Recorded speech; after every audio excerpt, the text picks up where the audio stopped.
के लोगों ने पाकिस्तान को सपोर्ट करने वाले तुर्की देश से मार्बल का आयात का बहिष्कार करने का बड़ा फैसला लिया है। यह तब हो रहा है जब बॉयकॉट टर्की इंडिया में ट्रेंड कर रहा है। एशिया की सबसे बड़ी मार्बल मंडी ने तुर्की से मार्बल नहीं खरीदने का फैसला लेते हुए पाकिस्तान समर्थक देश को आर्थिक रूप से चोट देने का फैसला किया है। व्यापारी वर्ग का कहना है कि जिस देश की हमने मुसीबत में मदद की और जिस देश को हमने करोड़ों का बिजनेस दे रखा है, वही हमारे दुश्मन देश पाकिस्तान के साथ में खड़ा हो गया, उसके साथ हाथ मिला लिया। ऐसे में हम सबकी जिम्मेदारी है कि व्यवसाय से पहले वतन को रखें।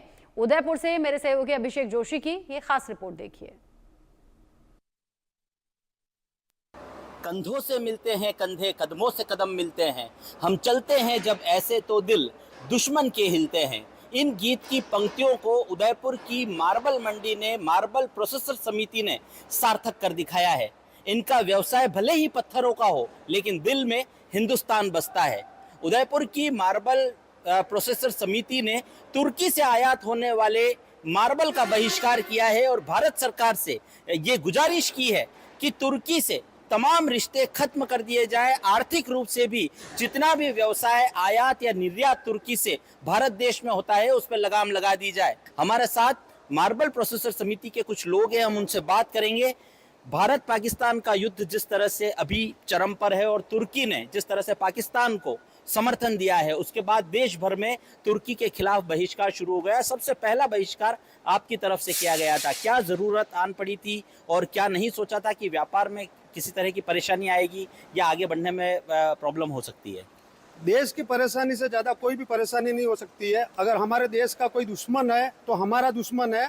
सभी काम सेना पे नहीं छोड़े, सरकार पे नहीं छोड़े, हमारा भी दायित्व है। हम बिजनेस में हम सक्षम है। तो सबसे पहले हमने सोचा कि टर्की जो आज पाकिस्तान को खुला सपोर्ट किया, हथियार दिए, ड्रोन दिए, तो हमने सोचा कि हम इतना माल इंपोर्ट कर रहे हैं टर्की से, तो सबसे पहले हमने पहल की। हमारे एसोसिएशन के सदस्यों ने, सबने मिलकर हम सर्वमान्य से निर्णय लिया हमने कि जो टर्की से इंपोर्ट हो रहा माल, हम तुरंत प्रभाव से इसको बायकॉट करें। तो सब सर्वसम्मति से हमने बायकॉट का निर्णय लिया। जिस तरह से एक बड़ा निर्णय आप लोगों की तरफ से लिया गया है, देश भर में इस बात की चर्चा है कि उधर एशिया की सबसे बड़ी मार्बल मंडी ने एक बड़ा डिसीजन लेते हुए आर्थिक रूप से तुर्की को तोड़ने का जो कदम है वो बढ़ा दिया है।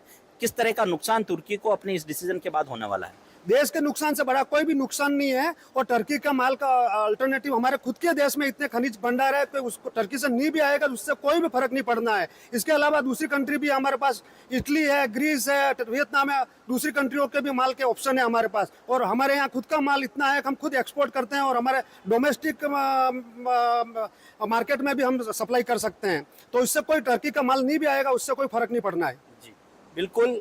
भारत की जो आर्थिक व्यवस्था है उस पर यहाँ के व्यवसायियों को भी नाज है और पूरा भरोसा है। किस तरह का डिसीजन लिया है, क्या फर्क पड़ सकता है आगे? बिल्कुल डेफिनेटली, जैसे मेरे साथी ने बताया, यह मार्बल फील्ड के अंदर जो तुर्की का माल आ रहा है, हमारे को उस माल की कोई ज़रूरत नहीं है। हमारे पास स्वयं के पास इतना माल है कि हमारे को कोई इम्पोर्ट की ज़रूरत नहीं है। हमने पिछले वर्षों में कई बार सरकार से भी डायरेक्ट रिक्वेस्ट किया था कि टोटल इम्पोर्ट बंद कर दिया जाए। और आज तो ये स्थिति है कि जो तुर्की का जो माल यहाँ अगर आया है तो हम सब व्यापारी उस माल को बायकॉट वैसे ही कर देंगे, हमारा कोई साथी लेके आएगा नहीं। और स्थिति यहाँ तक पैदा कर देंगे हम कि किसी के घर में तुर्की का माल लगाया हुआ है तो उखाड़ने की स्थिति आ जाएगी।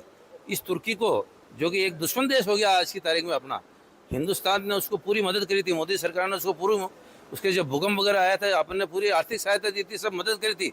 आज वो साला वो अपने दुश्मन देश पाकिस्तान का साथ दे रहा है, उसको हथियार दे रहा है और हमारा पैसा उसको दिया हुआ हमारे को मारने के काम में ले जा रहा है।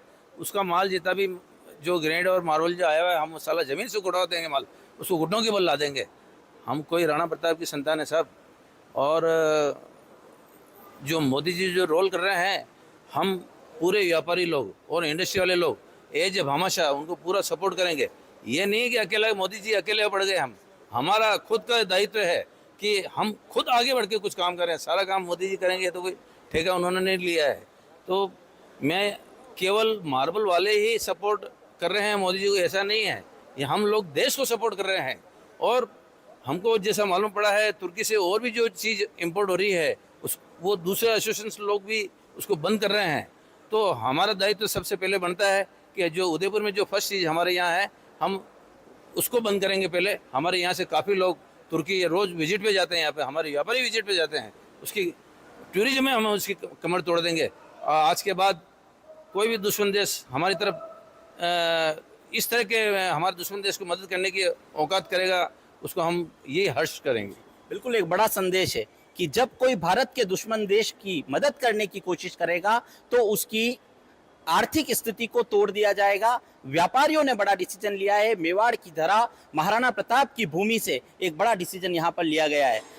जिस समय डिसीजन आप लोगों ने लिया था उस वक्त किसी तरह का ऑब्जेक्शन हुआ या किसी आपके तमाम लोगों में से किसी ने कहा हो कि नहीं ये करने से हमें आगे किसी तरह की परेशानी आ सकती है? ये मेवाड़ की भूमि है जो हमेशा पूरे अपने आन बान शान से खड़ी रही। भारत देश को जब तुर्की की इतनी सहायता, कोरोना काल में सहायता करने के बाद भी इस तरह का काम उसने किया कि इमीडिएट बिना सोचे समझे पाकिस्तान का सपोर्ट दिया, तो सभी का यहाँ मेवाड़ की भूमि में खून खोल गया और किसी ने ये नहीं सोचा कोई कहेगा या नहीं कहेगा। इन्होंने निडर होके और भारत देश का जो 56 इंच का सीना मोदी जी ने बना रखा उसको 56 से भी बड़ा अब बनाने का कोशिश की।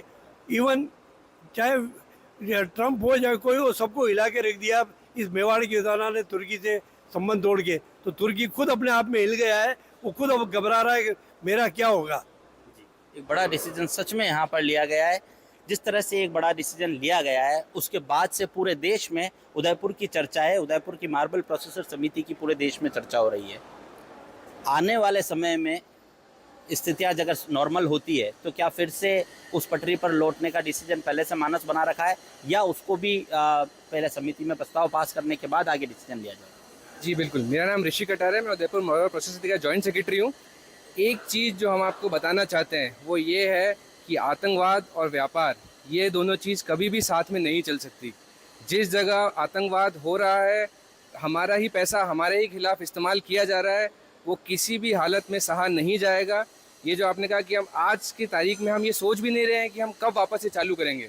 आज हमने सिर्फ यही सोचा है कि इस चीज़ का बैन है किया जाए, टर्की को बॉयकॉट किया जाए, और यही हमारा फर्म स्टैंड है। ये हमने उदयपुर में एक पहल की है, हमने एक शुरुआत की है।